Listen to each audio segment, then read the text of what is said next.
बात करेंगे अयोध्या के राम मंदिर में चढ़ावा जांच को लेकर, जिसमें पहली रिपोर्ट एसआईटी ने सरकार को सौंप दी है। चोरी की रिपोर्ट एसआईटी ने सरकार को सौंपी। 150 पेज की रिपोर्ट बताई जा रही है, जिसमें एफआईआर की सिफारिश भी की गई है। सूत्रों के हवाले से ये जानकारी भी मिल रही है कि इस रिपोर्ट में ट्रस्ट को दोबारा गठित करने की भी सिफारिश की गई है। 5 साल के चढ़ावे के ऑडिट की सिफारिश भी है। डिटेल जांच के लिए एसआईटी ने और समय मांगा है। गृह विभाग के एडिशनल चीफ सेक्रेटरी को यह रिपोर्ट सौंपी गई है। तो एसआईटी ने सिफारिश इसमें कई चीजों की ली है। हालांकि 7 दिन में जो भी जांच हुई, एसआईटी ने इसकी रिपोर्ट तैयार की। 150 पेज की रिपोर्ट बनी है और पहली रिपोर्ट सरकार को सौंप दी गई है। कई अहम जानकारियां इस रिपोर्ट में शामिल है। राम मंदिर ट्रस्ट में बड़े बदलाव को लेकर के भी जानकारी है। एफआईआर करने की सिफारिश करने की बात भी जो है वो सामने आ रही है। एसआईटी ने पिछले दिनों, आपको बता दें, कई स्तरों पर इस पूरे मामले में जांच की है। कई लोगों से पूछताछ की गई, दस्तावेजों की पड़ताल की गई और उसी के आधार पर 150 पेज की ये प्रारंभिक रिपोर्ट जो है वो तैयार की गई है, जिसे शासन को सौंप दिया गया है। इस संवेदनशील मामले में आगे की कार्रवाई पर भी नजर रहेगी, लेकिन फिलहाल एसआईटी ने पहली रिपोर्ट सौंपी है। क्या सिफारिश एसआईटी ने की है, पहले वो आपको बताते हैं।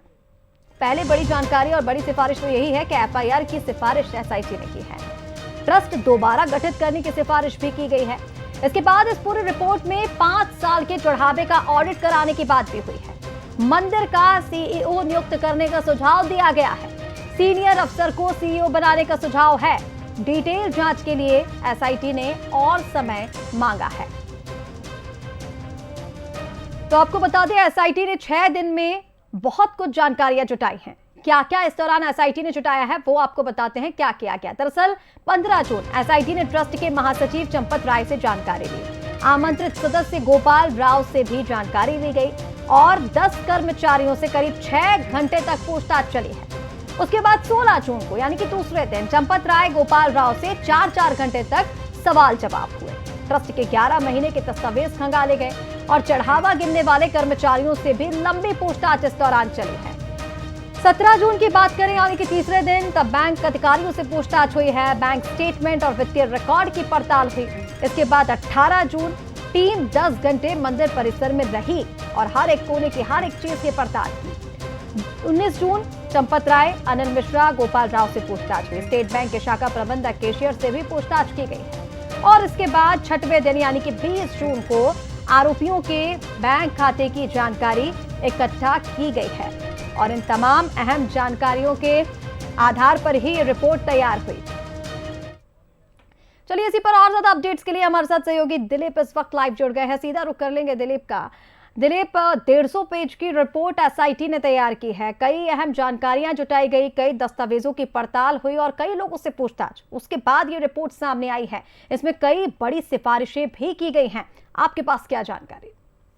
जी बिल्कुल, जो बता दें, जिस तरीके से अयोध्या में श्री राम जन्मभूमि के दान में और जो श्रद्धालुओं द्वारा हीरे जवाहरत और सोने चांदी के जो जवाहरत दान किए गए थे, उनके चोरी की तमाम शिकायतें आ रही थी सोशल मीडिया पे, जिसको देखते हुए श्री राम जन्मभूमि तीर्थ क्षेत्र ट्रस्ट ने मुख्यमंत्री योगी आदित्यनाथ से सिफारिश की कि इसकी एसआईटी जांच कराई जाए। और 13 जून 2026 को एसआईटी टीम की गठित हुई, जिसको विजय विश्वास पंत हेड कर रहे थे। आज उन्होंने अपनी रिपोर्ट सौंपी है। 150 पन्ने की रिपोर्ट है। उसमें प्रारंभिक रिपोर्ट में, चूंकि प्रारंभिक रिपोर्ट अभी सामने नहीं आई है, लेकिन इसमें ये सूत्रों के हवाले से ये खबर है कि इसमें ये दोषी माना गया है कि जो ट्रस्ट के जो पदाधिकारी हैं और जो कर्मचारी हैं, कहीं ना कहीं इस चोरी में संलिप्त हैं। उनके ऊपर एफआईआर की भी सिफारिश की गई है।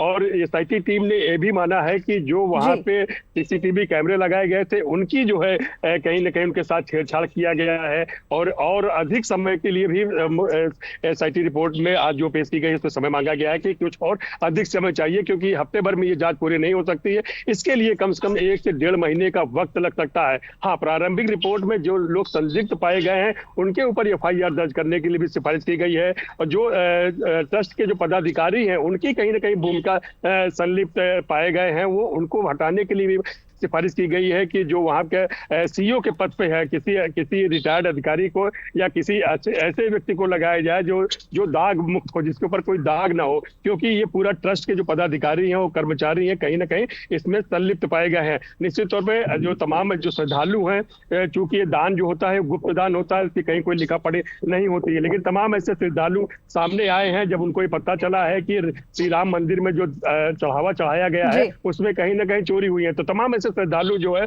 उत्तर प्रदेश के बाहर के तमाम ऐसे व्यवसायी हैं जिन्होंने शिकायत की है। हमने चरण पादुका दिया था, किसी एक ऐसे व्यवसायी है जिन्होंने कहा कि हमने लाखों रुपए के हार प्रभु श्री राम लला के लिए भेंट किया गया, तो वो हार की रसीद हमको नहीं दी गई थी। हाँ, तमाम श्रद्धालुओं ने भी शिकायत किया है जब हीरे जवाहरात या सोने चांदी के जवाहरात वो वहां पे दान करने के लिए आते थे, वो रसीद मांगते थे, उनको रसीद देने में भी हिलावाली की गई। एसआईटी रिपोर्ट में ये भी सामने आया है। अब देखने वाली बात यह है कि उत्तर प्रदेश के मुख्यमंत्री योगी आदित्यनाथ के ने ही टीम गठित की गई थी। प्रमुख सचिव संजय प्रसाद है गृह, उनको जो है रिपोर्ट सबमिट की गई थी। अब मुख्यमंत्री के सामने ये रिपोर्ट जब पेश की जाएगी, उसका अध्ययन करेंगे, आगे की क्या रणनीति होती है, ये एसआईटी को और अधिक समय देंगे या जो दोषी कर्मचारी या पदाधिकारी है उनके खिलाफ प्राथमिकी दर्ज कर आगे की कार्रवाई की जाएगी। जी बिल्कुल दिलीप, श्रद्धालुओं में गुस्सा है क्योंकि उनकी आस्था के साथ खिलवाड़ हुआ है। हालांकि 150 पन्नों की रिपोर्ट सौंपी गई है, देखना होगा किसके आधार पर आगे क्या एक्शन लिया जाता है, क्या एसआईटी को और समय दिया जाएगा, देखने वाली बात। तमाम अपडेट्स के लिए बहुत शुक्रिया आपका।